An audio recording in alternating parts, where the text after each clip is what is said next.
একটি শিরোপার জন্য কত প্রতীক্ষা, কত হাহাকার। 90 মিনিট ধরে ফুটবল নিয়ে লড়াইয়ের মূল লক্ষ্য ট্রফিতে চুমু আঁকতে পারা।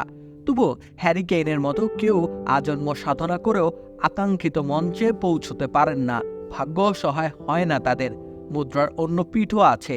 মাঠে নামার আগেই ট্রফির দেখা পেয়ে যান তারা। এমনই একজন স্কট কার্সন। নিয়মিত ফুটবলের প্রেমে বুঁদ হয়ে থাকা প্রেমিকরাও হয়তো চিনবেন না তাকে। তিনি ইংলিশ প্রিমিয়ার লিগের বর্তমান চ্যাম্পিয়ন ম্যানচেস্টার সিটির গোলরক্ষক। অবশ্য মাঠে যতক্ষণ খেলেছেন সেই তুলনায় তার অর্জন রীতিমতো উপচে পড়ছে ঝুলি থেকে। চলতি মৌসুমে লিগ জেতার মধ্য দিয়ে টানা 4টি লিগ শিরোপা জয়ের স্বাদ পেয়েছেন তিনি।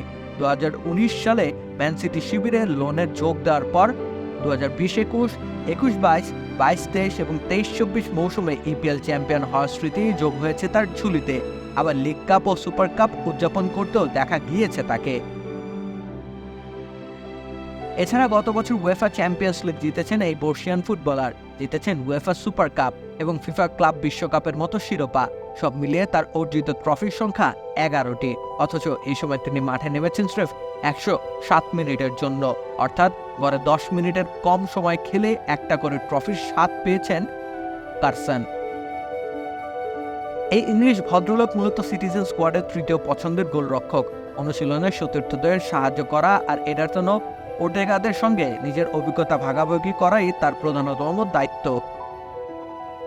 অবশ্য কার্সনের ফুটবল ক্যারিয়ার মোটেই ছোট নয়। 2003 সালে লিডস ইউনাইটেডের হয়ে পেশাদার ফুটবলে পা রেখেছিলেন।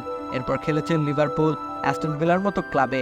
অলরেডদের হয়ে চ্যাম্পিয়ন্স লিগও জিতেছিলেন বটে। তবে তার জীবনের সবচেয়ে উজ্জ্বল হয়ে থাকবে ম্যান সিটি অধ্যায়। কেননা অভিজ্ঞতার বিনিময়ে ট্রফি কিনে চলেছেন তিনি প্রতিনিয়ত। রাকিব হোসেন রুম্মান, খেলা 71।